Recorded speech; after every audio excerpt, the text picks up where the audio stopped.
안녕하세요. 네, 안녕하세요. 네, 일단 소개 좀 먼저 해주시겠어요? 저는 지금 현재 미국 뉴욕에서 변호사로 활동하고 있는 사람입니다. 뭐 변호사는 지금 어떤 쪽으로 일을 하고 계세요? 저는 지금 금융그룹에서 일하고 있어요. 기업하고 금융기관하고 이제 금융거래를 완만하게 성사시킬 수 있도록 계약서를 이제 리뷰하고 그리고 또 관련된 그런 사항들에 대해서 자문 드리는 역할을 드리고 있습니다. 그걸 지금 몇 년째 하고 계세요? 지금 이제 9년 차가 막 됐어요. 9년 차요? 미국에서는 학생들이 5월에 졸업을 하고 7월에 시험을 보고 저 때는 9월 정도에 시작을 했는데 네. 요즘에는 조금 딜레이가 돼서 11월부터 시작을 하더라고요. 그렇더라고요. 저도 한 10월 초에 시작했던 것 같은데. 저희 회사 같은 경우도 1년 차가 다음 주부터 이제 시작을 해요. 다음 주 11월 중순. 네, 그래서 이제 그때 저희가 9년 차가 이제 됩니다. 아이고, 9년 차면은 네. 지금 빅로펌에 계신 거잖아요, 그렇죠? 네, 맞아요. 9년 버티는 게 엄청 힘들었을 텐데 사실 저희가 지금 녹화를 일요일 날 하고 있잖아요. 네, 근데 이번 맞아요. 주말 내내 일하셨다고. 네, 어떻게 하다 보니 공교롭게 항상 네. 그런 건 아니지만 요번 주말에는 그랬습니다. 빅로펌의 생활이 좀 어때요? 매일마다 이렇게 많이 바쁘세요? 아니면은 그 아워가 어떻게 되세요? 빅로펌의 장점이자 단점인 것 같아요. 일단 단점부터 얘기를 하자면 시간이 예측하기가 어렵다는 단점이 있는 것 같아요. 예를 들면 제가 지금 요번 주에 일을 했던 이유도 이제 딜이 저번 주에 이제 시작을 킥오프를 했어요. 금요일 날 킥오프 미팅을 했는데 클라이언트와 저 그리고 상대방이랑 상대쪽 변호사 이렇게 해서 미팅을 하고 나서 금요일부터 이제 드래프트가 그 초안을 작성했으면 좋겠다 그렇게 말씀을 하시고 근데 고객님께서 근데 화요일까지 받아보고 싶다고 말씀을 하시는 거예요. 근데 화요일에 받으시려면 저희가 또 내부적으로 리뷰를 해야 되니까 그러니까요. 제가 네. 월요일까지는 작성을 해야 되고 이번 주말에는 열심히 작성을 하다가 이번 주말에 약속도 없으셨고 네, 맞습니다. 내내 일만 하시고. 네, 근데 네. 그런 것도 있기는 하지만 장점은 만약에 또 일이 별로 없거나 그럴 때는 자유롭게 시간을 쓸 수 있는 장점도 있는 것 같아요. 만약에 뭐 오전에 일이 뭐 별로 없다 그러면은 좀 개인적인 업무를 볼 때도 있고 출근 시간과 퇴근 시간이 정해져 있지 않기 때문에 그리고 또 요즘은 재택도 아직은 좀 같이 하는 경우도 많이 있고 저도 업무를 조금은 회사 다니시는 분들에 비해서 좀 늦게 시작하거든요. 저도 한 10시, 10시 반? 네. 변호사들이 좀 늦게 시작하죠. 맞아요. 예전 그 직장에서는 더 늦게 시작하기도 했어요. 막 11시, 막 12시. 근데 그래요? 대신에 다큐멘트가 늦게 오는 경우가 많았어요. 네. 그래서 뭐 밤 8시 오고 네. 막 이러니까 네. 그럼 상대적으로 이제 출근 시간이 더 늦어지고 이제 그런 네. 경우 아침에 늦게 시작하지만 퇴근 시간은 없다. 맞아요. 영원히 퇴근하지 못한다. 맞습니다. 맞습니다. 네. 이렇게 일을 하시는 게 되게 힘들 텐데 그런 거 스트레스 관리라던가 이런 거는 어떻게 지금까지 하셨어요? 지금 8년을 거의 넘게 하셨는데 그게 또 이제 연차가 쌓이면서 적응이 되고 그런 것도 있는 것 같고 저 같은 경우에는 이제 스트레스를 풀 때는 운동 아니면 이제 음악을 주로 많이 듣는 것 같아요. 주중에는 어떤 음악을 주로 들으세요? 하루 종일 초안을 작성하거나 그럴 때는 머리를 되게 많이 써야 되고 이러니까 또 그리고 글자와 하루 종일 같이 그쵸. 하잖아요. 네. 그래서 이제 가사가 없는 음악을 듣고 들으면서 네. 좀 스트레스를 푸는 편이에요. 네, 제가 알기로는 클래식 엄청 좋아하신다고. 사실 그게 뉴욕 오면서 뉴욕이 네. 클래식을 접하기가 되게 좋은 환경이다 보니까 네. 그리고 또 일하면서도 클래식 음악을 더 많이 듣게 됐던 것 같긴 합니다. 저도 진짜로 이게 스트레스 관리하는 게 자기만의 뭔가를 찾는 게 되게 중요한 것 같아요. 그러니까 맞아요. 사실 우리가 되게 인텐스하게 일을 할 때도 있고 그 일하는 시간도 굉장히 길고 스트레스를 어떻게 푸느냐, 주말에 어떻게 푸느냐 약간 맞아요. 이런 것들이 되게 중요한 것 같아가지고 저 같은 경우에는 뭐 이런 거 하면서 약간 푸는 거고 네, 이제 맞아요. 음악 들으시고 운동하고 막 이런 식으로 푸시니까 맞아요. 근데 저희 분야에서는 약간 3년에 한 번씩 슬럼프가 찾아온다는 말이 있잖아요. 맞아요, 뭐 맞아요. 3년 차 때, 6년 차 때, 이제 9년 차 때 맞아요. 이런 슬럼프가 찾아올 때는 뭐 어떻게 좀 약간 극복을 하셨어요? 왜냐하면은 뭐 좀 컨텍스트를 드리자면은 사실 지금 동기 중에서 빅로펌에서 남아 있는 사람들이 많지는 않잖아요. 그렇죠? 맞아요. 저는 지금 8년 차 이제 돼가는데 한 3분의 2 정도는 이제 빅로펌을 나가서 다른 펌으로 가던가 아니면 맞아요. 인하우스 카운슬로 많이 가던가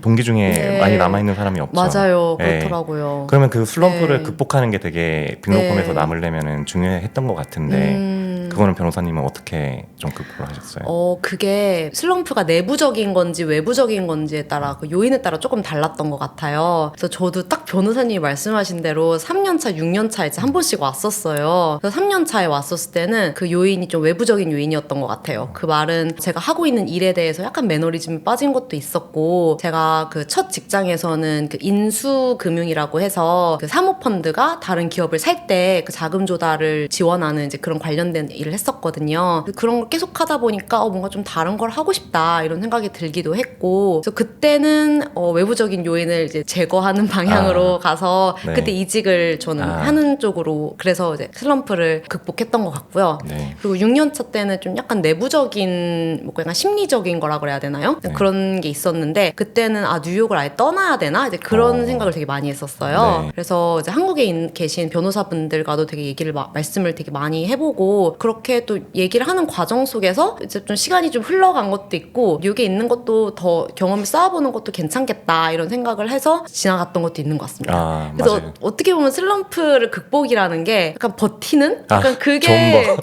그러니까요. 역시 존버가 정답이었나요? 네, 그러니까요. 그러면서 또 버텨지는 것도 있는 것 같아요. 네. 저도 비슷했던 것 같아요. 제가 4년차 때 저도 이직을 했었거든요. 그래서 저는 원래 리리게이션 하다가 소송 쪽 일을 하다가 이제 트랜잭션으로 바꿨는데, 네네. 그때가 딱 3년 일하고 나서 약간 그런 슬럼프가 와가지고 이게 내가 가는 길이 맞는가. 맞아요. 그래가지고 4년차 때 이직을 했고, 그리고 6년차 때는 똑같이 그냥 존버했던 것 같아요. 그냥 버티다 보니까는 또 한 뭐 몇 개월 지나면은 좀 약간 이게 극복이 되더라고요. 근데 저는 그때는 좀 말도 안 되는 그 유튜브 영상들 많이 봤던 것 같아요. 인스타그램 영상들 뭐냐면은 우리가 뭐 지구에서 태어날 확률이 번개가 뭐 10,000번 맞을 확률보다 적다, 막 이런 약간 말도 안 되는 동기부여 영상 있잖아요. 근데 이런 것들이 도움이 되더라고요. 그리고 뭐 이제 주변에 좀 커리어를 먼저 쌓으셨던 분들이 뭐 조언해주는 것도 많이 들었던 것 같고, 그래서 어떻게 보면은 멘토 역할이 중요한 것 같다는 생각이 그때 들었어요. 네, 맞아요. 그럼 이제 지금 변호사 생활을 8년 넘게 이제 9년차가 돼 가시는데, 네네. 원래 변호사가 꿈이셨어요? 아니었어요. 되게 어릴 때부터 국제기구에서 일하는 게 제 꿈이었어가지고, 고등학교 때 그래서 모의 UN 이런 것도 되게 많이 했었고, 대학교 때도 그러면 나는 이제 UN을 나중에 졸업하고 이제 취직을 해야겠다는 생각으로 입학을 해서, 친구들 로스쿨 준비할 때 저는 진짜 하나도 준비 안 하고, 그때는 저희 투자은행 쪽으로 친구들이 많이 갔어가지고 그런 준비도 하나도 안 하고 있다가, 제가 그 국제기구에서 그래서 인턴을 할 기회가 있었는데, 저 졸업하고 여기서 일하고 싶은데 어떻게 일할 수 있냐고 여쭤봤더니 석사 아니면 박사는 필요하다고 말씀을 하시더라고요. 제가 경제랑 정치 복수 전공을 했는데 둘 중에 어떤 쪽으로 가야 될지도 모르겠는 거예요. 그래서 내가 석사랑 박사를 갈 준비는 안 돼 있는 것 같은데 이제 어떡하지? 근데 취업도 전 준비가 하나도 안 돼 있으니까 취업도 할 수가 없는 상황이었고, 그래서 딱 졸업을 하고 아무 대책 없이 그냥 한국으로 갔어요. 참고로 되게 변호사님답지 않아요. 변호사님 제이 아니에요? 완전 네, 제예요. 근데 그냥 딱 그렇게 대학교 때는 그런 그쵸. 마음이었어요. 그러니까 저는 굉장히 근데 계획대로 움직인 거긴 했어요. 왜냐면 저는 국제기구를 가겠다는 그 계획을 가지고 한국 UN 대표부? 거기서도 인턴을 하고, 그러니까 저는 제 나름대로 딱 국제기구를 가기 위한 준비를 해왔는데, 근데 그때 제가 이제 인턴을 했을 때 좀 들었던 생각이, 법을 하면 그 라이센스가 생기는 거니까 할 수 있는 기회 창이 많아지겠다는 생각이 들어서 그때 법이라는 게 있구나라는 생각을 하기는 했어요. 그럼 한번 준비를 해보자. 그래서 이제 준비를 하게 됐습니다. 근데 사실 준비하는 게 LSAT도 봐야 되고. 네, 맞아요. 사실 학점도 되게 중요했잖아요. 그렇죠. 공부는 원래 어렸을 때부터 잘하셨네요. 제가 알기로는 되게 특별한 고등학교를 나오신 걸로 알고 있는데 그 민사고를 나오셨죠? 네, 맞습니다. 그러면 중학교 때부터 원래 공부를 좀 잘하셨나요? 민사고 들어가기 되게 힘들지 않나요? 뭐 내신이 되게 중요하긴 했었어요. 착실하게 공부하는 학생이었던 것 같기는 해요. 민사고를 들어갈 때는 내신이 제일 중요해요? 아니면 또 다른 시험을 보나요? 그게 제가 입학할 때만 해도 그 학교 역사가 그렇게 길지 않아서 그런지 매년 달랐어요. 입학 전형이. 그래서 어떤 해에는 영어를 좀 많이 보고 어떤 해에는 뭐 딴 걸 보고 이랬는데 저희 때는 내신을 좀 많이 봤었어요. 그리고 내신과 이제 영어 수학은 기본적으로 많이 봤었고, 특히 이제 유학반인 경우는 영어를 좀 더 많이 봤었고, 그리고 또 특이하게 인성 검사라고 해가지고, 또 인성이 중요하죠.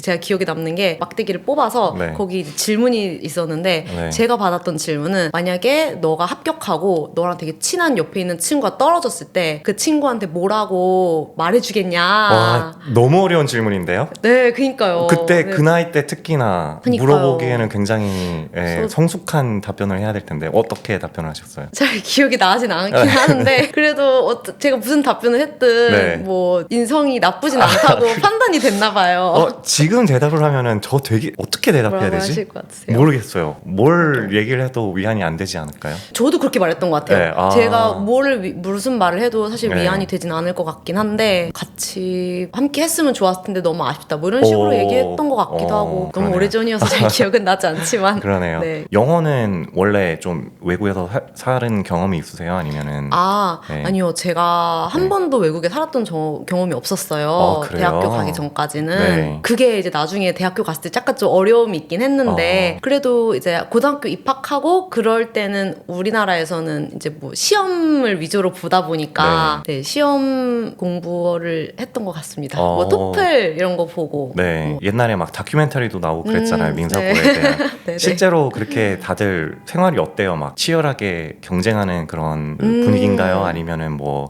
고등학교 생활이 좀 어떠셨어요? 저는 상상이 안 돼가지고. 네. 네네. 치열한 친구들도 분명히 있는 것 같기는 해요. 워낙에 중학교에서 나름 잘하는 친구들을 다 모아놓은 곳이기 때문에 저는 제 성격이 약간 좀 경쟁심이 있고 이런 성격이 아니어서 그런지 이렇게 막 되게 친구들이랑 경쟁하면서 뭐 더 잘해야 되지 막 이런 생각은 안 들었던 것 같고 이제 또 시간이 많이 지나서 기억이 미화가 되는 부분도 분명히 있을 것 같긴 한데 그냥 전 좀 재밌었던 기억밖에 없는 것 같아요. 기숙사 생활하고 이러니까. 거기서 한복 입고 다니나요? 아닌가요? 네, 맞아요. 그쵸. 한복 입고 다니고 기숙사 생활하고. 네, 사실 그 점이 네. 뭐 어릴 때는 뭐 민사고가 특별한 이유가 있어서 진학하고 싶었다기보다는 저희 엄마가 무슨 신문 기사를 스크랩을 해주셔서 주셨는데 한복을 입는다는 거예요. 고등학교에서 네. 시골에서. 근데 그게 너무 그 당시 어린 저로서는 되게 호기심을 자극하는 거였어요. 또 한복 그 색깔을 선택을 할 수가 있어요. 그래요? 그거 초이스를 줘요? 네네네. 굉장하네요. 네, 그래서 제가 원하는 색깔을 고르고 친구들이랑 또 아침마다 6시 반인가? 제 기억에는 이제 태권도 아니면 이제 검도를 하고 그런 기억들이 주로 많은 것 같아요. 네. 그리고 12시 이후면 소등이 돼서 네. 뭐 친구들이랑 랜턴 켜고 수다 떨고 뭐 연애 얘기하고 라면 끓여 먹고 먹다 걸리고 재밌었겠네요. 네네네. 그리고 뭐 주변에 있는 휴게소? 맞아요. 네, 휴게소 가느라고 몇 킬로 막 걸어갔다면서요. 맞아요. 거기 또 안흥 유명해가지고 그래요?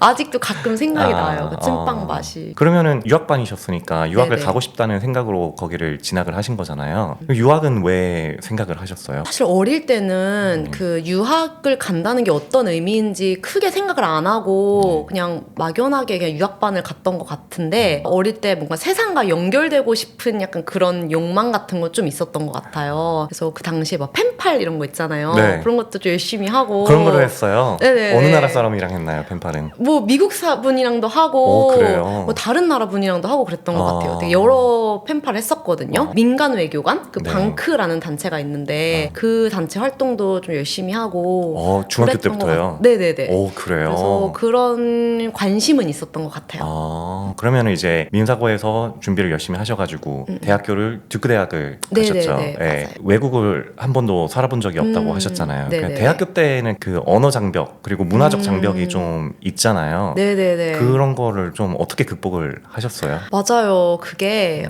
처음 갔는데 입이 안 떨어지더라고요. 그쵸. 저희 고등학교 때는 사실 영어로 말해야 되긴 했었어요, 서로. 그래요? 네네네. 안 하면은 막 벌점 받고 이랬거든요. 그게 연습이 진짜 많이 됐겠다. 그렇게 하시잖아요. 네. 근데 사실 제 수준이나 제 친구 수준이나 거기서 거기일 거 아니에요. 네네. 그러니까 사실 그게 실전이랑은 너무 다르더라고요. 그럴 수도 있겠네. 그리고 또 이제 그 쓰는 것도 저희가 뭐 영어 독후감 정도 쓰지 네. 이제 뭐 되게 긴 페이퍼를 쓸 기회는 없다 보니까 1학년 때 무슨 프로그램을 신청했었었는데 그 프로그램이 이제 소규모 세미나로 그 딱 이루어진 수업이었어요. 그리고 그게 뭐 학제간 연구를 이제 중심으로 한 프로그램이어가지고 네. 제가 했던 프로그램은 정치랑 철학 이렇게 이런 거를 주제로 한 거였는데 네. 정치랑 철학이니까 얼마나 말빨 센 친구들이 많았겠어요. 그쵸. 또 미국 애들은 되게 자신감 있게 얘기하잖아요. 맞아요. 되게 바보 같고 별거 아닌 얘기도 굉장히 자신감 있게 얘기해요. 네, 그렇더라고요. 네. 그것도 네. 사실 문화적인 차이 중에 하나였는데. 그러니까요. 우리는 그런 얘기하면 선생님한테 매마다 혼났는데 맞아요. 미국 애들은 그런 걸 너무 자신 있게 얘기하니까. 맞아요. 네. 중간에 손 들면 저희는 막 선생님 말 끊는다고 막 이러잖아요. 네, 근데 여기는 되게 친구들이 적극적으로 참여를 하고 네. 그런 걸 되게 장려하고 이러다 네. 보니까 이 오늘 수업에서는 한 번만 말을 하자. 그게 제 목표일 정도로 이렇게 교수님이 질문을 하시면 저는 머릿속에서 약간 2번 정도 시뮬레이션을 돌리고 이제 생각을 맞아요. 정리한 다음에 그래야지 말을 할 수가 있는데 마음의 준비가 됐어. 얘기를 해보자. 라고 딱 네. 손을 들기도 전에 다음 질문으로 넘어가 있는 그러니까요. 게 비일비재한 거예요. 네. 그런 것 때문에 매일매일 좀 주눅이 들고 그렇긴 네. 했지만 한 번만 말하자라는 생각으로 이제 하다 보니까 세 수업에 한 번 얘기하던 게 뭐 2수업에 한 번 얘기하고 뭐 한 클래스에 2번 얘기하고 이런 식으로 조금씩 늘었던 것 같고 네. 라이팅 같은 경우도 이제 그 수업이 또 페이퍼로 이루어지는 수업이어가지고 그 교수님께서 특이한 제도가 있으셨는데 제출 기간 전에만 제출을 하면 네. 무제한으로 수정을 할 수 있도록 그래요? 해주셨어요. 그래서 이제 저 같은 경우는 자신이 없으니까 네. 엄청 미리 친구들보다 훨씬 일찍 제출을 한 다음에 이제 계속 수정을 받는 거예요. 네. 그럼 처음에는 막 B- 막 이렇게 시작을 네, 해요. 그쵸. 그리고 주시는 코멘트도 막 내용에 관한 코멘트가 아니라 네. 문장이 어색하다 막 이런 코멘트인 거예요. 근데 그러다가 계속 이제 수정을 하다 보면 뭐 A-, A까지 이렇게 올라가더라고요. 네. 근데 그때 했던 트레이닝이 되게 도움이 많이 됐던 것 같아요. 저는 이제 초등학교 때 3년 미국에서 살았음에도 불구하고 이제 중고등학교 한국에서 나오고 대학교를 딱 왔는데 이게 모든 게 다 어색한 거 있잖아요. 문화적으로도 너무 어색하고 맞아요. 언어 장벽도 너무 높고 저도 이제 영어 클래스였는데 분명히 저는 그 이상하다는 단어를 쓰고 싶었어요. 근데 사전에 이제 똑같은 의미에 있는 것들을 찾아봤는데 퀴어라는 단어가 있더라고요. 그래가지고 퀴어라는 단어를 썼어요. 근데 이제 선생님한테 코멘트가 온 거죠. 퀴어라는 단어가 무슨 뜻인지 아니. 이거는 진짜 그 문화적인 거를 잘 모르면은 맞아요. 아예 접할 수가 없는 그런 거잖아요. 맞아요. 그래가지고 그것도 아직도 기억나고 얼마나 민망해요. 이게 맞아요. 그런 거 쓰는 게. 상대 중에서 뭐 땡큐 이러면은 you are welcome이라고 해야 되나 네. no problem이라고 해야 되나 그러니까. 그런 거 네. 아직까지도 헷갈려요. 그 뭐 이거 없니? 그랬을 때 저는 이제 없어요.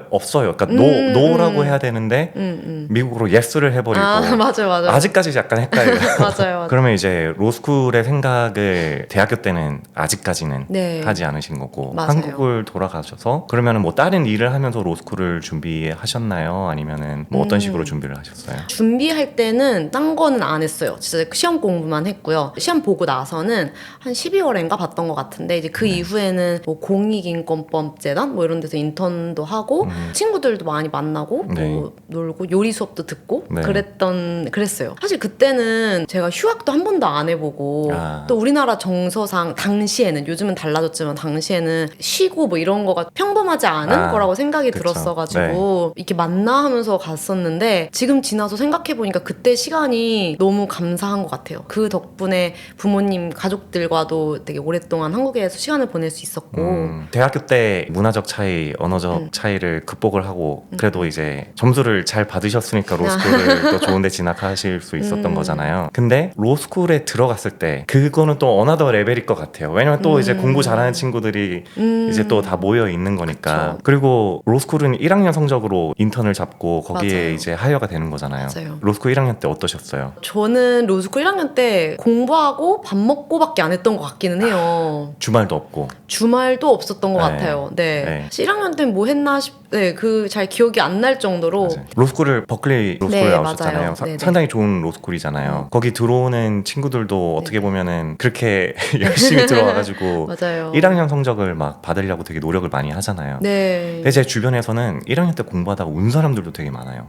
힘들어가지고. 저는 사실 로스쿨 입학 시험이 저는 되게 스트레스를 많이 받았었어요. 몇 달 만에 결과가 나야 한다는 그런 시간적인 압박감도 있었고 로스쿨 입학 시험이 변호사님도 아시다시피 되게 시간이 촉박하잖아요. 네. 근데 제가 그런 시간이 촉박한 시험에 되게 압박을 느끼는 편이어가지고 로스쿨 입학 시험 준비하면서 되게 스트레스를 받았기 때문에 네. 오히려 로스쿨에 입학하고 나니까 로스쿨 시험은 이제 에세이 위주로 하잖아요.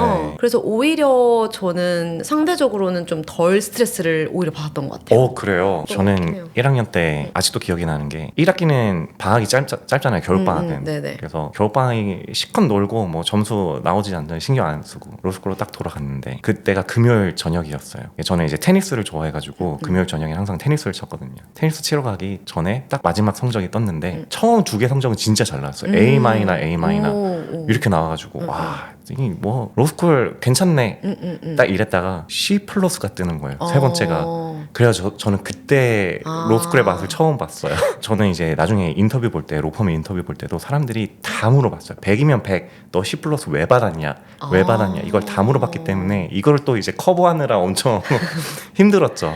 그래서 그게 저는 로스쿨의 좌절이었던 것 같아요. 네. 아 근데 변호사님이 말씀하시니까 제가 생각이 났던 게 네. 제가 버클리를 진학했던 이유가 네. 사실 있어요. 그 네. 제가 다른 그 로스쿨이랑 고민을 했었는데 네. 버클리가 좀 특이한 제도가 있어요. 네. A, B, C, D가 아니고 네. 하이 어널 그리고 패스 아, 그래요? 이렇게 돼 있어요. 아. 그래서 하이 어널하고 B, C, D부터는 네. 차이가 없는 거예요. 그래요? 그래서 제가 좌절감을 좀 상대적으로 아, 그래요? 네. 그러면은 이제 OCI라고 하죠. 온캠퍼스 네네. 인터뷰라고. 네네네. 그러니까 뭐 제도를 조금 이제 모르시는 분들 설명드리자면은 1학년이 끝나고 나서 저희는 8월 달이었거든요. 점점 당겨지고 있더라고요. 네, 그때 8월 저 때도 8월 때였어요. 네, 저희 때는 이제 8월이었어요. 8월 달에 그 로펌들이 다 이제 캠퍼스로 오잖아요. 와가지고 인터뷰를 보는 과정인데 그거를 그러면은 볼 때는 로펌들은 버클리 출신의 학생들은 어떻게 판단을 해요? 이제 로펌들이 이제 버클리 학생들을 이제 많이 이제 그래도 뽑아봤을 거 아니에요. 네. 그러니까 거기 내에서 약간 차별을 두는 것 같아요. 아, 이제 환산 시스템이 또 나름대로 있더라고요. 아, 그래요? 뭐 하이 언어는 몇 개 이상, 뭐 언어는 몇 개 이상, 뭐 그래가지고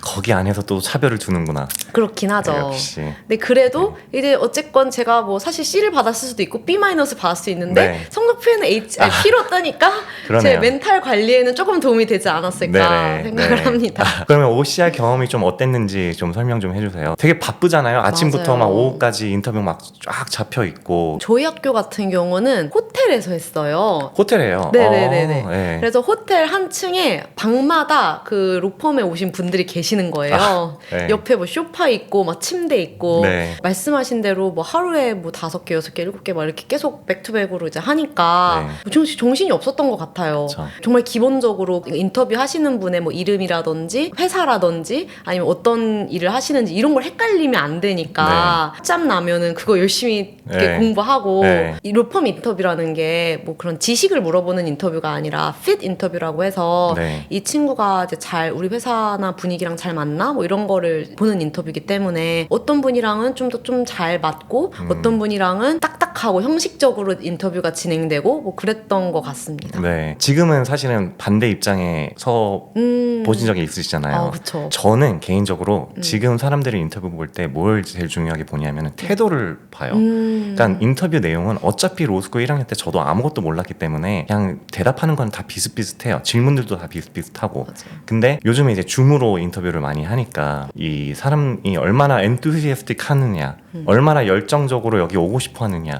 저는 약간 이런 거를 위주로 좀 보거든요. 그럼 맞아요. 어떤 거를 좀 보세요? 지금 이제 반대편을 서보니까. 맞아요. 저도 네. 비슷한 것 같아요. 네. 그리고 제가 인터뷰를 받는 입장일 때는 학생일 때는 몰랐는데 저도 네. 인터뷰를 하는 입장이 되어 보니까 네. 이게 보이더라고요. 이게 결국은 사람과 사람 간의 그 커넥션이어서 이어서 그런진 몰라도 이 사람이 관심이 있구나. 이 사람이 우리 회사에 그래도 조금 찾아보고 관심을 가지고 있구나. 이런 부분이 얘기를 하다 보면 자연스럽게 나오더라고요. 네. 그래서 저도 그런 쪽을 위주로 보는 것 같아요. 네, 좀 리서치 좀 많이 하고 맞아요. 자기가 뭘 하고 싶은지에 대해서 관심을 좀 보이고 그리고 맞아요. 톤 하나 높이고 맞아요. 자세 꼿꼿이 하고 맞아요. 그것도 네, 중요해요. 되게 좀 약간 활동적으로 보이고 약간 맞아요. 이런 것들이 어쩔 수가 없더라고요. 어차피 맞아요. 뭐 성적이나 뭐 이런 것들은 다 서류상으로 나오는 것들이니까 맞아요. 조금 미국 로스쿨 시스템이 좀 특이하잖아요. 그래서 1학년 끝나고 나서 인터뷰를 보고 거기서 합격을 하면 이제 2학년 때 인턴을 하고 인턴을 맞아요. 하면서 오퍼를 받는 그런 형식이잖아요. 졸업하고 돌아오라 이런 네. 식으로. 인터뷰를 볼 때 뉴욕인지 LA인지 좀 지역을 정하셔야 됐잖아요. 그렇죠? 맞아요. 그럼 뉴욕을 정하셨나요 그때? 아니요.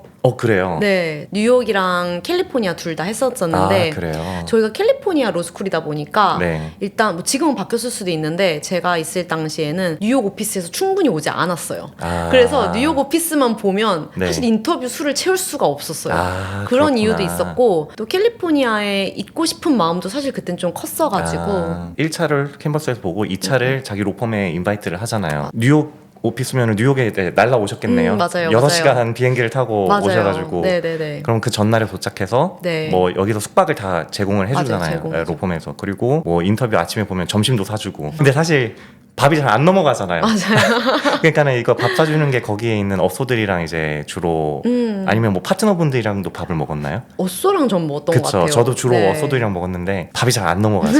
긴장돼가지고. 맞아요. 이것도 하나의 인터뷰니까. 맞아요. 그러면은 좀 여러 개를 좀 보셨나요? 아니면은 딱 특정한 로펌만 딱 되셨나요? 네, 그래서 몇 군데를 봤었습니다. 네. 그러면 결국에는 그 한 군데를 정하는 거에 가장 중요한 게 뭐셨어요? 결국에는 그냥 마음이 끌리는 대로 갔던 거가 있었던 것 같고, 첫 직장이 같은 대학교 동기가 있었어요. 네. 근데 그 동기한테 좀 직접적으로 얘기를 들으니까 뭔가 좀 더 마음이 가는 것도 있었던 것 같아요. 네. 캘리포니아도 좀 콜백을 받으셨을 거 아니에요. 네네네. 그렇죠. 뉴욕을 선택하신 이유는 뉴욕이 일단 그 금융의 그런 중심 도시 중에 하나이기도 하고, 그리고 또 되게 다양한 이제 인종과 또 배경을 가진 분들이 이제 모여 있기 때문에 네. 라는 것이 이제 모범적인 답변인데 인터뷰 답변이네요. 인터뷰 답변인데 네. 네. 사실 저는 이제 캘리포니아 오피스를 볼 때 캘리포니아 오피스가 훨씬 뉴욕보다 작더라고요. 이것도 뭐 일반화 시킬 수는 없지만 뉴욕 오피스 썸머 인턴을 한 적게는 몇십 명, 크게는 뭐 몇백 명까지 뽑는데 캘리포니아 오피스 제가 인터뷰 봤던 데는 2명 뽑았었어요. 진짜요? 네. 그러다 보니까 저한테 캘리포니아에서 자랐는지, 가족이 캘리포니아에 있는지 이런 질문들을 하시더라고요. 근데 저는 뭐 캘리포니아는커녕 미국 어디에도 가족이 없으니까 그쵸. 네. 거기서 대답하는데 막힌 게 좀 있었고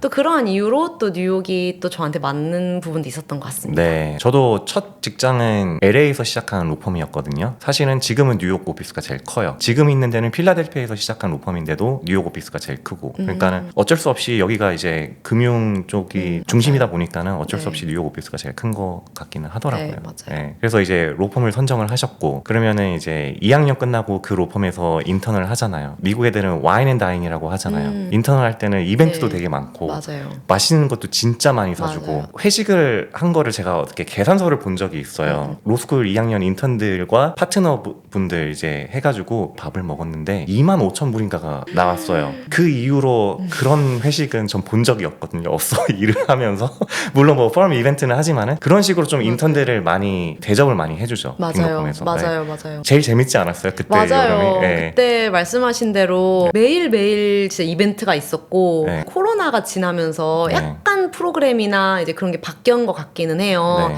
그래서 저희 회사 같은 경우도 이제 막 술 마시고 막 그런 이벤트보다는 네. 좀 다른 이벤트들을 많이 한다든지 네. 아니면 뭐 매일매일 이벤트가 있진 않다든지 뭐 그렇게 좀 바뀌긴 했는데 네. 저희가 그 인턴 할 때만 하더라도 술자리도 있고 네. 밥도 먹고 그런 이벤트들도 되게 많았고 네, 콘서트도 보여주고. 맞아요. 네, 그 뭐지? 저는 축구도 봤어요. 축구도 보고. 야구 경기도 많이 보러 가고. 맞아, 야구도 보고. 그때 그 시절이 좋았죠. 맞아요. 인턴 때 제일 대접받을 때가 제일 좋았던 것 같아요. 맞아요. 그리고 뭐 회사 체험엔 집도 가보고. 맞아요.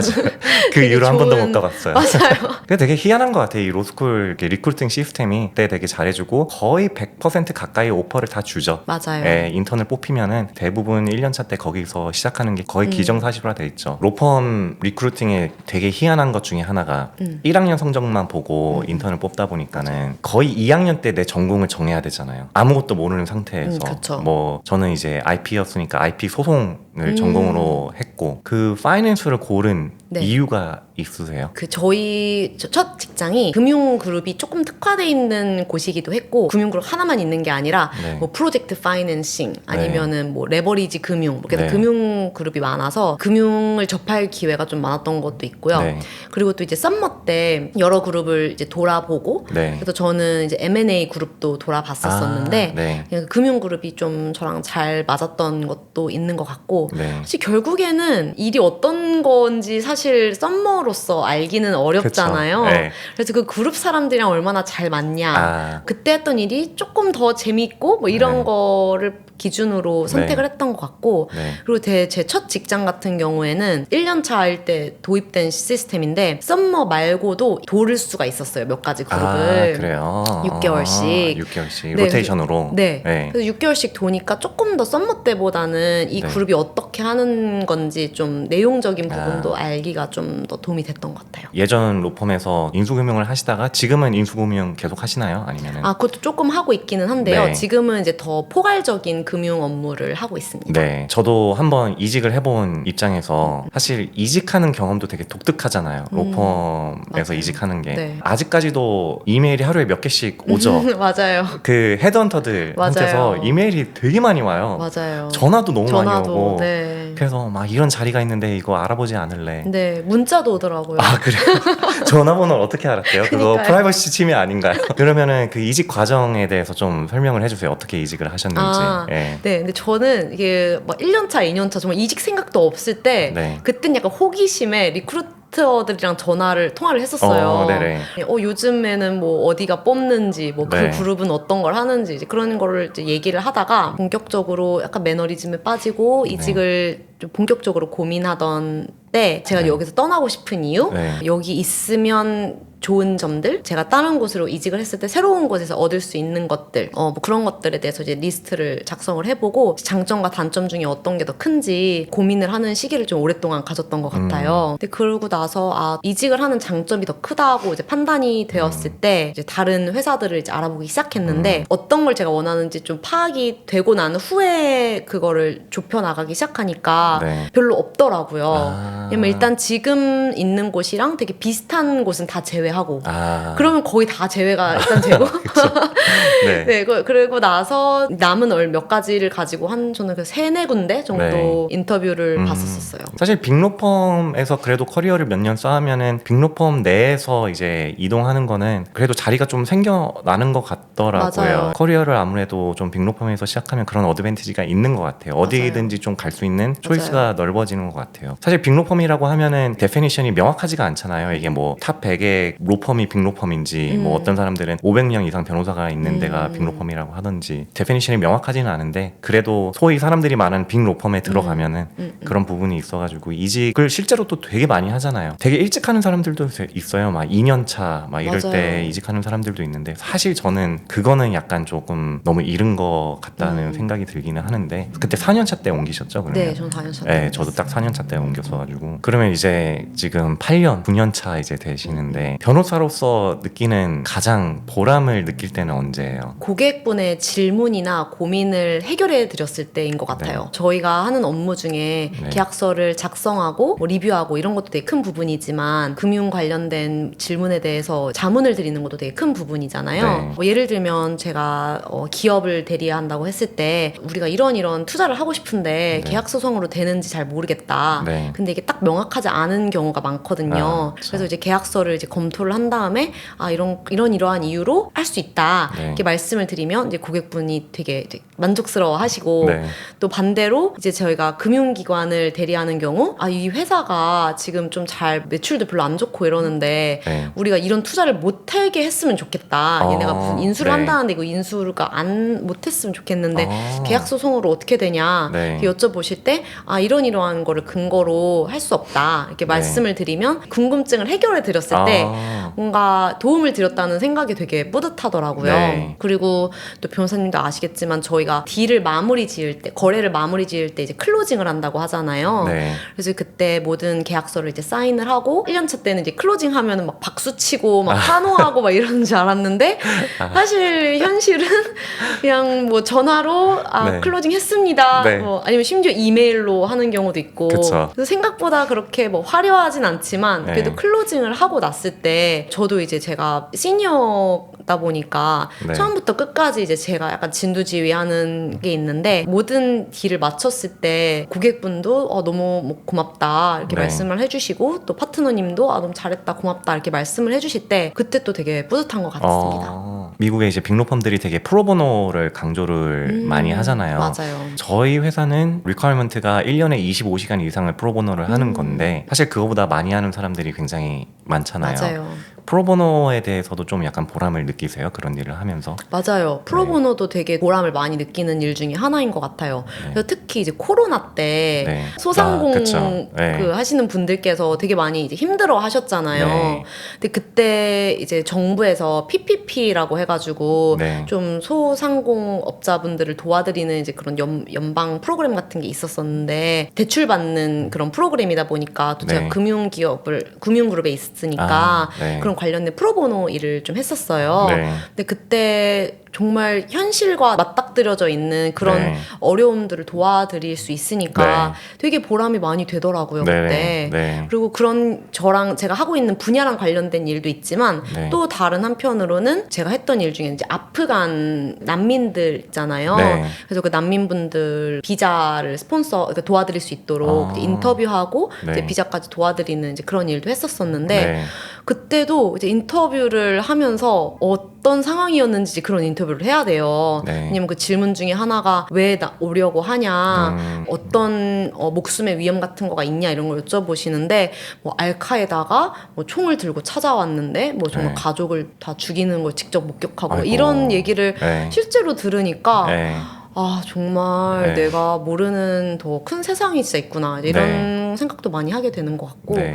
그래서 되게 프로보노를 저희 회사도 되게 장려하고 그래서 네. 다양한 방법으로 도와드릴 수 있어서 되게 네. 의미 있다고 생각합니다. 네, 사실 그런 거는 파이낸스랑 전혀 상관이 없는 거잖아요. 맞아요. 그런데도 불구하고 우리가 또 보는 눈이 있고 뭐 서류를 작성할 때나 이럴 때나 변호사로서 기여를 할 수 있는 부분들이 있기 맞아요. 때문에 자기 분야가 아니더라도 그런 거를 도와주는 거를 굉장히 많이 할 수 맞아요. 있게 해주더라고요. 맞아요. 네, 저도 기억나는 게 최근에는 이제 유엔에서 사형 제도에 대해서 인권적으로 좀 안 되는 거다라고 해가지고 사형 제도가 있는 나라들한테 권장을 하나 봐요. 사형 제도를 없애라. 그 중에 하나가 이제 북한이었던 거죠. 아. 그 유엔에 제출하는 리포트를 오. 그 사형 제도에 대해서 제가 북한에 관련해서 그거를 좀 쓰는데 이제 기여를 한 적이 있어요. 오. 그래서 그런 일도 저는 지적재산권 변호사인데 사형 제도에 대해서 전혀 모르잖아요. 그런데도 불구하고 변호사로서 할 수 있는 일들을 남들이 못하는 것들을 이제 도와줄 수 있다는 것들이 되게 좋은 것 같아요. 미국 빅로펌에서 이렇게 프로보노를 좀 강조하고 장려를 하는 게. 그러면 반대로 이제 변호사를 하면서 좀 이거는 아닌 것 같다. 이거는 내가 변호사 길을 좀 잘못 선택했다. 이런 순간들이 좀 있으셨나요? 네. 솔직히 잘못 선택했다고 생각한 적은 네. 없긴 한데 네. 뭐 회의감이 들 때는 종종 있는 것 같아요. 제가 아끼는 것들을 이제 포기해야 될 때 그럴 때 그런 것 같은데 제가 기억에 나는 게 3년차, 2년차, 3년차 정도 됐을 때 저희 부모님께서 네. 처음으로 두 분이서 같이 뉴욕에 오셨었어요. 아, 네. 일주를 제가 휴가를 썼는데 네. 제 동료분들이 휴가 때 뭐 어디가? 이렇게 여쭤보시길래 네. 아 나는 여기 뉴욕에 남아있어. 부모님이 오셔가지고 스테이케이션 해 라고 네. 얘기를 했더니 제가 뉴욕에 있다는 사실을 아시고 매일매일 일을 시키시는 거예요. 아 진짜요? 휴가를 냈는데도? 네, 그래서 휴가를 썼는데 쓰지 네. 못했어요. 와 그건 진짜 되게 심했다. 네, 근데 그게 뭐 지금 생각해보면 되게 예외적인 경우였던 것 같긴 네. 해요. 그 이후로는 저는 항상 되게 휴가 잘 쓰고 이러긴 네. 했는데 그때는 네. 하루도 휴가를 못 쓰니까 부모님이 네. 계신 기간도 되게 한정적인데 그쵸. 좀 속상하더라고요. 아이고 진짜 힘든 게 사실 우리 보스들은 휴가를 가더라도 휴가가 거의 아니잖아요. 맞아요. 보스라는 의미는 이 서류가 이제 클라이언트한테 갈 때 마지막 수비수잖아요. 그 사람들이 휴가를 간다고 이거를 놔버리면은 맞아요. 사실 워크 프로덕트가 클라이언트한테 갈 때 엉망진창이 돼서 가버리면은 또 자기 클라이언트니까 뭐 자기가 책임을 맞아요. 져야 되는 거잖아요. 그래서 사실 우리 보스들 보면은 진짜 휴가를 가도 휴가를 제대로 못 쓰는 경우가 되게 많더라고요. 맞아요. 어떤 사람은 막 정글에서 막 전화 받고 막 이런 사람도 있고 그리고 언제 사건이 터질지 모르니까는 지금은 커리어를 시작하거나 아니면 좀 약간 주니어인 변호사들이 이런 거는 좀 잘했으면 좋겠다. 좋은 변호사가 되기 위해서는 이런 것들이 중요하다라는 것들이 좀 있으신가요? 일단 저희가 하는 일이 서비스업이다 보니까 네. 서비스업에 필요한 덕목들은 다 똑같이 적용이 되는 것 같아요. 빠르고 친절한 응대. 15분 룰 있으신가요? 아 15분까지는 아닌데 아, 오케이, 제 전 직장에서는 사실 네. 이렇게 인수금융은 네. 페이스가 굉장히 빨라요. 그쵸. 그러다 보니까 모든 것이 룰이 ASAP가 제일 그냥 최대한 빠르게 네. 그거였어요. 네. 뭐 데드라인 언제까지 이런 거 말하지 않아도 암묵적인 룰이 그랬었는데 지금 직장에서는 그렇게까지는 하지 않고 왜냐면 그게 아무래도 이제 거래 형태나 네. 고객의 그런 것들에 따라 다르기 때문에 네. 그 다음에 고객 중심적인 사고 눈높이에 맞춰서 이제 네. 이슈에 대해서 설명하고 왜냐면 그 리걸 jargon 같은 그 term 저희만 쓰는 용어를 쓰면 못 알아들으실 수 있으니까 네. 그런 게 되게 중요한 부분인 것 같고 네. 그리고 또 저희가 이제 특히 대형 로펌에서 일다 보면 혼자서 할 수 있는 부분이 아니잖아요. 그래서 일반적으로는 저랑 주니어 이렇게 스태핑이 되는 경우도 있고 아니면은 좀 더 큰 딜은 중간에 미드 레벨까지 껴서 이제 같이 팀으로 일을 하게 되는데 네. 그러다 보니까 팀워크가 정말 중요한 것 같아요. 뭐 어쩔 수 없이 뭐 개인적인 시간이라든지 아니면 개인적인 거를 좀 포기해야 되는 순간들도 오기는 하지만 그래도 우리가 같이 팀이라는 사실을 잊지 않고 네. 컬리그가 좀 바쁘거나 이러면 네. 약간 픽업 더 슬랙 할 수도 있고 네. 우리는 같은 팀이다 이렇게 생각하는 게 되게 중요한 또 자질인 것 같습니다. 네. 제가 아까 뭐 잠깐 15분 룰 이렇게 얘기했는데 그게 이제 클라이언트가 연락을 했을 때 15분 내에 무조건 이메일에 답장을 해야 된다. 이게 약간 15분 룰이잖아요. 그게 뭐 내부적으로 있을 수도 있고 누가 네. 딴 사람이 이메일 했을 때 네. 아니 뭐 근데 화장실 가 있을 수도 있고 화장실 오래 가 있는 사람도 있을 수도 있고 맞아요. 근데 무조건 화장실에서도 15분 내에 대답을 해야 되는 거죠. 요즘 다 핸드폰으로 이메일을 맞아요. 주고받고 많이 하니까 공감이 되는 게 클라이언트의 눈높이를 맞추는 게 어떻게 보면 굉장히 어려운 일이 될 수도 있을 것 같아요. 왜냐면 우리는 우리 전문 분야가 있다 보니까는 조그만 것이라도 우리가 이슈를 좀 찾아내고 우리가 그걸 태클을 거는 게 어떻게 보면 우리의 일일 수도 있잖아요. 네. 근데 클라이언트는 좀 약간 좀 비즈니스 마인드인 맞아요. 거고 좀 이거 별거 아닌 건 좀 넘어가 이런 경우도 되게 음. 많고 그래서 그 중간을 찾는 거 우리의 그 스페셜티를 발휘해서 되게 디테일하게 조언은 해주지만은 클라이언트의 시간을 너무 많이 뺏어가지는 않는 거 약간 그 맞아요. 중간을 찾는 게 되게 어려운 것 같기도 하고 또 맞아요. 아까 세 번째 말씀하신 거는 되게 공감이 가는 게 매마다 얼굴 보고서는 매마다 이 사람들이 하루 종일 같이 일하잖아요. 그럼 성격이 맞아야죠. 맞아요. 맞습니다. 주니어 변호사로서 할 수 있는 거는 성격 맞춰주는 거.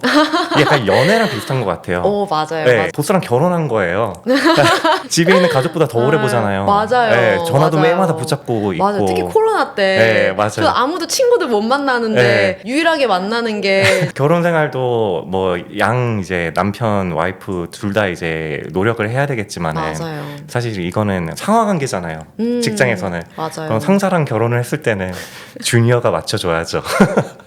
맞아요. 네. 그리고 제가 1년 차 때 네. 이런 얘기를 들은 적이 있어요. 너의 그 시니어 그리고 너의 네. 파트너가 너의 보스, 너의 클라이언트다. 아 맞아요. 근데 네. 저는 그 말이 1년 차 때는 그게 무슨 말이지? 라고 그쵸. 생각을 했어요. 네. 나의 고객이 뻔히 있는데 네. 왜 나의 시니어와 파트너가 클라이언트라는 말이지? 네. 근데 그게 무슨 말인지 이제는 알겠더라고요. 그쵸. 네. 그만큼 그들의 중심적으로 생각을 해야 되고 네. 그들의 스타일에 맞춰야 되고 네. 또 그들이 최대한 일을 편하게 할 수 있도록 서포트를 해주는 게 네. 그것도 큰 틀에서 보면 이제 같은 팀 플레잉 하는 거라고 볼 수 있을 것 같아요. 하나의 뭐 주니어의 역할이죠. 또 이제 맞아요. 시니어들은 또 주니어들을 배려해주는 게 그들의 역할인 거고. 맞아요, 맞아요. 아 그리고 뭐 제가 최근에 이제 들었던 건 어떤 되게 유명한 한국의 시니어 변호사님이 누군지 알 것 네. 같네요. 변호사는 실수를 하면 안 된다라고 말씀을 하셨는데 너무 와닿았어요. 이게 진짜로 우리는 일할 때 엄청 집중을 해서 실수를 최대한 안 하는 게 엄청 중요할 것 같기는 하더라고요. 맞아요. 너무 인텐스하게 일을 하다가 주니어가 뭔가를 이렇게 건네줬는데 완전 실수 덩어리예요. 이게 그때 올라오는 이 분노. 내가 일하는 것도 똑같잖아요. 내가 막 엄청 에러 많은 거를 클라이언트한테 줬는데 맞아요. 클라이언트가 이거 뭐지? 우리 로스쿨에서 되게 유명한 사건 있잖아요. 콤마 하나로 무슨 뭐 몇백억이 왔다 갔다 네. 막 사건도 있고 맞아요. 그러다 보니까는 최대한 집중해서 이피션트하게 실수를 안 하는 게 되게 중요한 덕목이라고 생각이 그분 통해서 이제 들은 거죠. 물론 막 말이야 쉽죠. 말이야 쉬운데 맞아요. 우리가 다 사실 사람이니까 네. 실수를 할 수도 있고 이러긴 하는데 네. 근데 그래도 최대한 내가 하는 일에서만큼은 책임감을 가지고 네. 뭐 한 번 리뷰할 거 한 번 더 리뷰하고 이제 네. 그렇게 해서 자신의 이제 슈퍼바이저나 네. 아니면 클라이언트한테 줬을 때 그때 조금 더 실수를 줄일 수 있는 네. 건 것 같고 네. 그다음에 또 optics matter이라고 해서 네. 보이는 게 또 되게 중요하잖아요. 어떻게 프레젠트를 하는지도. 그쵸. 네. 그래서 만약에 하나가 조금 뭐 오타가 났어요. 네. 이제 그러면은 제가 예전에 계시던 제가 아는 파트너님이 해주신 말씀인데 그거 되게 사소한 실수인데 네. 그때부터 이제 고객은 다 보기 시작한다는 거예요. 그런 이유에서도 작은 실수도 최대한 줄이려고 하는 게 좀 필요한 것 같습니다. 네. 그러면은 이제 변호사님은 앞으로의 뭐 계획은 좀 어떻게 되세요? 이제 시니어가 되셨는데. 계획이 딱히 없어요. 네. 옛날에는 제가 대학교 때 이제 유엔에 나는 가겠다 약간 그 성대한 그런 계획 같은 걸 세웠었는데 어차피 인생은 계획대로 흘러가지 않더라고요. 그쵸. 네. 다만 제가 계속 하는 거는 제가 원하는 삶의 방향이 어떻고 제가 어떤 삶을 살고 싶고 그거를 위해서 지금 제가 있는 곳이 제가 원하는 삶을 다가갈 수 있도록 네. 제공해 주는지 그런 약간 소울 서칭은 계속 열심히 하고 있는 것 같기는 해요. 제가 원하는 거를 파악하고 난 후에 만약에 새로운 기회가 오거나 아니면 뭐 인생에 좀 새로운 이벤트가 생겼을 때 그때 좀 더 플렉시블하게 적응할 수 있도록 네. 그렇게 준비를 하고는 있지만 네. 딱 뭘 해야겠다 이런 계획은 세우지 않고 있습니다. 네네. 그런 것 같아요. 저도 뭐 딱히 막 이거를 해야 되겠다 저거를 해야 되겠다 보다는 그냥 현실에 충실하신 편이시죠. 변호사님도 네, 약간 좀 맞아요. 오늘을 열심히 살자. 네. 내일 어떻게 될지 모르니까. 다만 이제 내가 지금 하고 있는 게 내가 원하는 건가? 라는 생각은 너무 현실을 열심히 살다 보면 네. 이게 제가 예전에 전 첫 직장에서 인터뷰할 때 그 변호사님이 해주신 말씀인데 네. 너무 don't bury yourself 머리만 아. 박고 열심히 하지 말라고 하시더라고요. 가끔은 이제 고개를 들어서 내가 지금 있는 곳이 내가 원하는 게 맞는지 생각할 필요도 있다고. 되게 좋은 조언이네요. 현실을 열심히 살되 내가 원하는 방향이 어떤 건지 네. 생각하는 것도 중요한 것 같습니다. 특히나 우리는 너무 바쁘다 보니까는 그런 것들을 좀 생각할 수 있는 기회를 많이 맞아요. 놓칠 수도 있다고 맞아요, 생각이 드네요. 맞아요. 그러면 오늘 인터뷰 이렇게 나와주셔서 너무 감사드리고요. 앞으로 하시는 일 다 잘 되시길 바라겠습니다. 네, 감사합니다. 네, 감사합니다. 감사합니다.